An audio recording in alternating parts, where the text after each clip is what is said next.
How the Whale Got His Throat by Rudyard Kipling.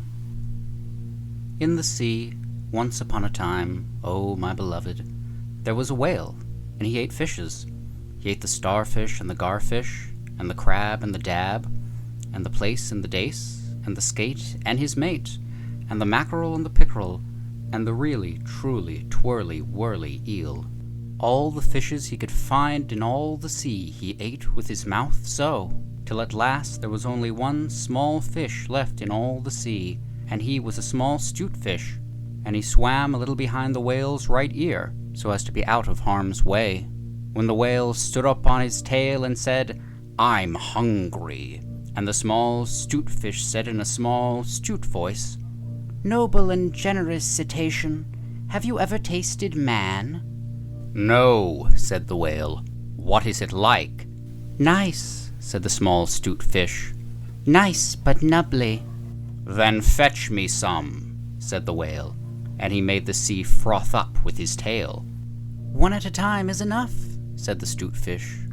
"If you swim to latitude 50 north, longitude 40 west, that is magic, you will find, sitting on a raft in the middle of the sea, with nothing on but a pair of blue canvas breeches, a pair of suspenders, you must not forget the suspenders, best beloved, and a jackknife, one shipwrecked mariner, who, it is only fair to tell you, is a man of infinite resource and sagacity."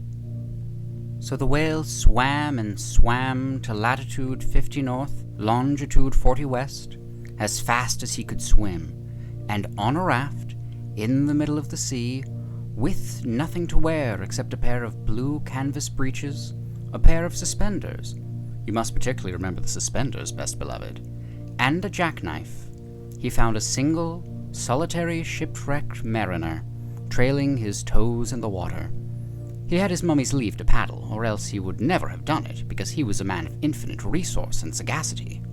Then the whale opened his mouth back and back and back till it nearly touched his tail, and he swallowed the shipwrecked mariner, and the raft he was sitting on, and his blue canvas breeches, and the suspenders, which you must not forget, and the jackknife. He swallowed them all down into his warm, dark, inside cupboards, and then he smacked his lips, so, and turned round 3 times on his tail.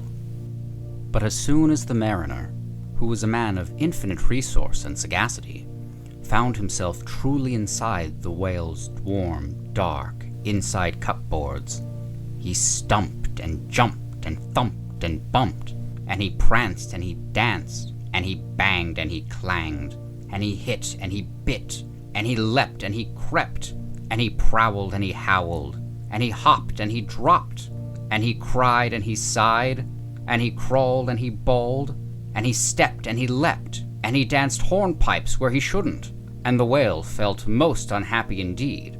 Have you forgotten the suspenders? So he said to the 'stute fish, "This man is very nubbly, and besides he is making me hiccup. What shall I do?" "Tell him to come out," said the 'stute fish. So the whale called down his own throat to the shipwrecked mariner, "Come out and behave yourself. I've got the hiccups." "Nay, nay," said the mariner.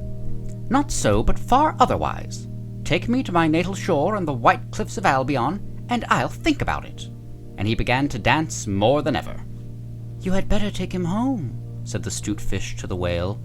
"I ought to have warned you that he is a man of infinite resource and sagacity."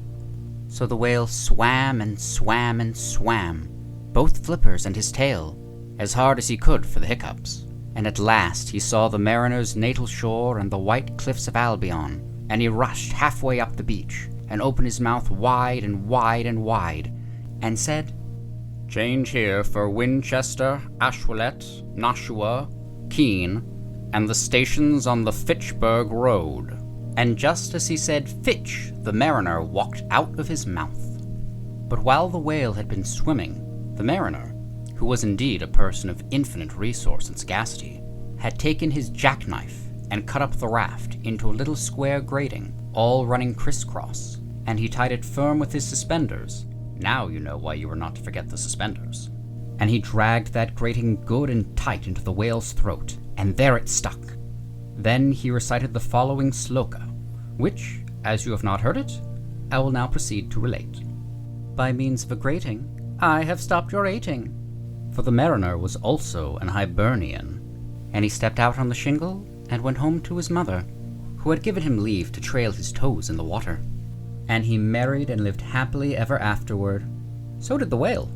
But from that day on, the grating in his throat, which he could neither cough up nor swallow down, prevented him from eating anything except very, very small fish. And that is the reason why whales nowadays never eat men or boys or little girls. The small stute-fish went and hid himself in the mud under the doorsills of the equator. He was afraid that the whale might be angry with him. The sailor took the jackknife home. He was wearing the blue canvas breeches when he walked out on the shingle. The suspenders were left behind, you see, to tie the grating with. And that is the end of that tale.